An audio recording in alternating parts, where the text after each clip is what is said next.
Oh my gosh!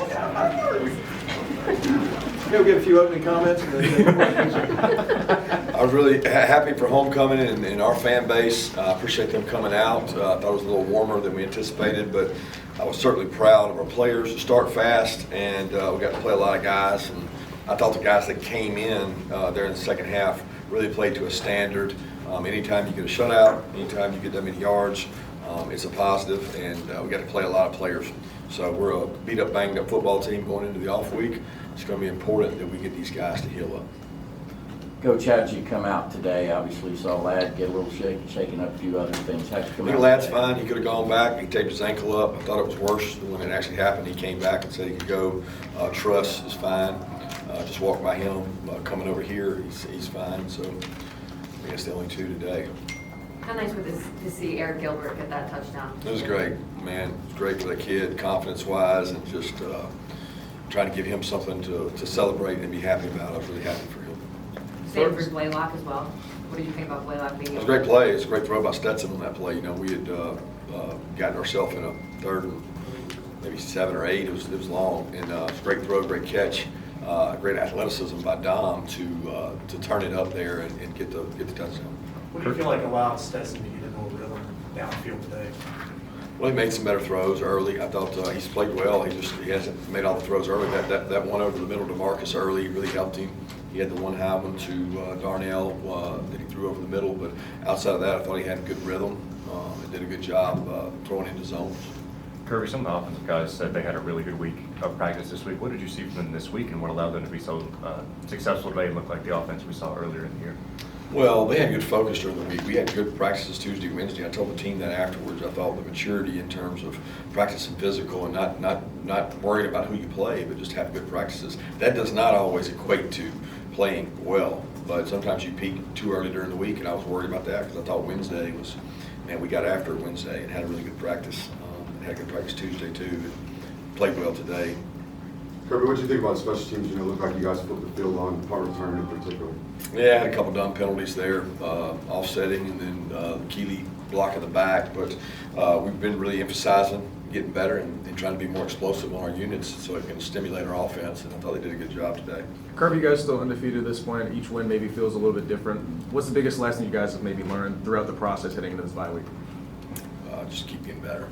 I mean, that's the ultimate goal is what's the end goal. And we're trying to look at really tomorrow. And we talked about what we're going to do tomorrow, and I'm focusing on that. I'm not worried about Monday, Tuesday, Wednesday, Thursday, or Friday. I'm worried about tomorrow and how much rehab we can get and how much recovery we can get.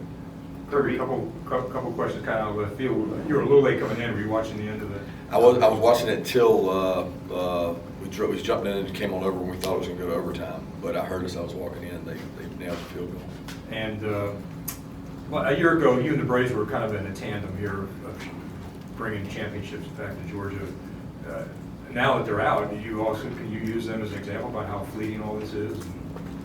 No, I don't think so. I mean, hey, look, they had a hell of a year. I mean, they won a lot of games, and they overcame a massive lead. I think they did a tremendous job, but each year's independent of the other. They'll be the first to tell you that. Snit's a good friend of mine, and I think they did an unbelievable job. But there's only one team that wins it at the end of the year. There's only one, and it's not normally the same team repeatedly. So for us, we're focused on us and getting better at us. And we got a long way to go, guys. We got a long way to go to be the team we need to be, and we got to get that done in practices so that we can play well down the stretch run. And similarly, your schedule, you can't control what the schedule is. It is what it is, but it's, for whatever reason, it ended up being backloaded this year. So everything that's in front of you is a lot of ranked teams. Down, how well do you feel like your guys are set for this run that they're about to have to go on after them? Man, Chip, I'm worried about tomorrow, man. I'm not looking down at that run because you start looking at that run and you get caught up.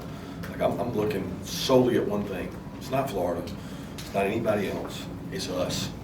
And I'm going to dig, chew, claw to get every player on our roster better because one of those guys is going to be counted on to make a play in a tough game. career day from Darnell Washington today. What sort of allowed him to have that kind of an impact for you guys today? He practices really well. Darnell practices really hard. He's a great kid, and I thought he practiced really physical this week. And he got some opportunities off of play actions, and when the run game works, sometimes you get a chance to take shots on guys, and he's one of those guys that goes up and finds the ball. Coach, what have you learned about your football team through 7 games? Resiliency, toughness, grit, physical, practice hard, play hard, love each other, just enjoy coaching. Kirby, in that second half, the defense started with 4 straight 3-and-outs. Just what did you think of the defensive performance, particularly in the second half after you guys had built a pretty big lead on offense? Proud of them. As an outman team, you know, we were better than they were, and we got to be able to execute when we play people that have the equal talent. To this point of the year, what are your thoughts on your receiver room and how they've progressed? Especially, you've had a lot of injuries there, had some young guys thrown in the fire. Just what do you think about them kind of at the halfway point of the year? Got to keep getting better. It's just what it is. I mean, we got to keep getting better. We got to win more 50-50s. Make the big shots we get down the field. We got to make those count, and we got to be more explosive. You just mentioned the maturity with this team, and you've been able to play a lot from this true freshman class. What is it like to have that level of trust in those guys, especially with a lot of guys banged up? Well, we got a level of trust in them because they have to play. You know, it's not necessarily because we want to play them. Some of them have earned the right to play. Others have been afforded the opportunity to play based on someone in front of them or a hole. And, you know, I tell them every day, did you earn it? Did you actually earn it? Because if you didn't earn it, then it was given to you. What are you doing in practice to earn it? Because you go against as good or better in practice than what we've gone against in games. So we got to continue to get better. Is a bye week a continuum of what you've got going, or is there any mental break, reset, because you can kind of, I don't know, breather's probably the wrong word, but. No, we definitely reset. I mean, there's going to be an off period there towards the end of the week that, you know, everybody gets to go away, get away from the building, get 2 days, 48, whatever, 60-something hours off. And that's a big reset because it's taxing. You know, we stretch the limit of what stamina you have. That's mental focus stamina, that's physical toughness stamina. We stretch that rubber band out, and we want to let that recoil a little bit and then get back after it. Nearly a double in time of possession, you guys today. Was that deliberate, or did it just happenstance? I don't think it's deliberate. I mean, I think you always own the ball every play. You know, they just don't let you do that in football. It's not make them take them. You know, so when you score, they get the ball back. So it's not like we came out and said, let's really control the time of possession today. I mean, sometimes that happens, sometimes it doesn't. Sometimes it has to do with the tempo they go with. It has a lot to do with 3-and-outs. But time of possession is usually an overrated stat. Kirby, you had some attempts for Carson Beck in the second half today. How important do you think those reps are for his development going forward? They're very important for his development. He gets to throw it in practice. He gets to throw it in a game environment, and he continues to improve and prepare like he's ready to play because we've got a quarterback that's mobile and a quarterback that's going to get hits on. So he's got to be ready.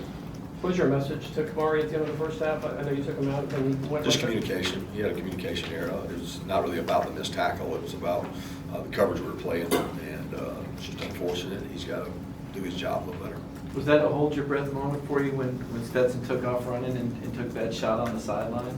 No, I don't think so. I mean, that's football, right? I mean, we want Stetson to run when he's able to run, and when people max blitz you, that's going to happen sometimes. His feet are a weapon, so I don't think you hold your breath. You tell him to be smart. When he needs to take a shot and get a first down, do it. When it's not warranted, slide.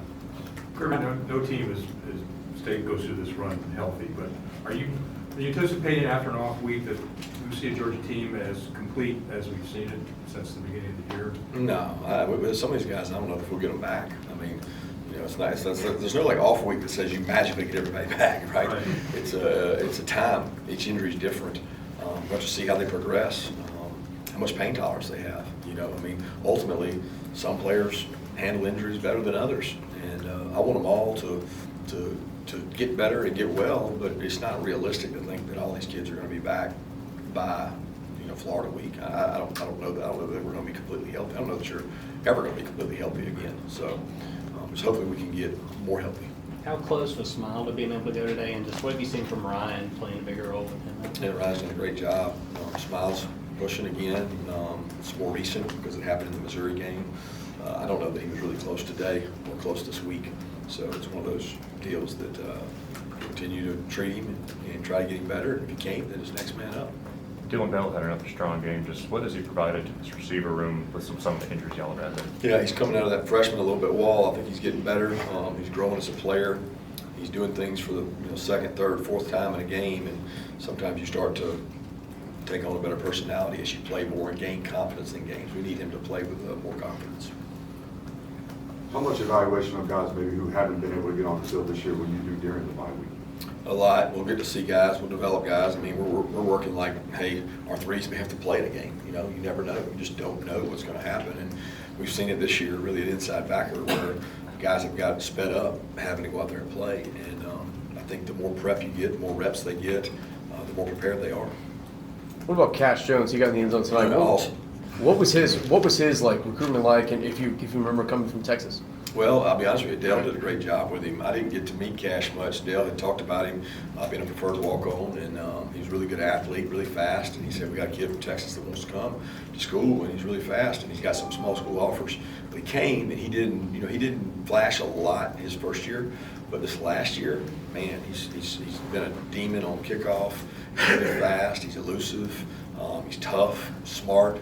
And what a great run. I mean, we've seen that in practice and in scrimmages where he's done that. The team just loves the kid because he gives you everything he's got every day. Let's take two more questions. Christopher Smith has been playing at an elite level so far this year, and as a former safety yourself, where have you seen him grow the most throughout the years? His maturity. He's played a lot of football. Look, guys, if you play in the SEC for 3 and 4 years, I mean, playing at an elite level is a brave statement when you say that I would say that you're going to know what to do, know how to do it, know when to do it that way, but I'm not PFF grading someone, you know what I mean? Like, I think sometimes those things give people a false sense of security. What he's done well is take care of his body, he's tackled well, and he understands our defense. 35 yards of carry on the ground today. Do you feel like this offensive line, being able to play together for 7 games in a row, is kind of starting to gel a little bit?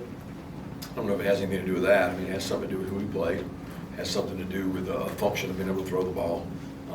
And, you know, we're going to play a lot bigger, more physical defensive lines, to be honest with you. And, you know, 5 yards of carry is a lot. We've got to be able to have a run game set up and play action. Thank you.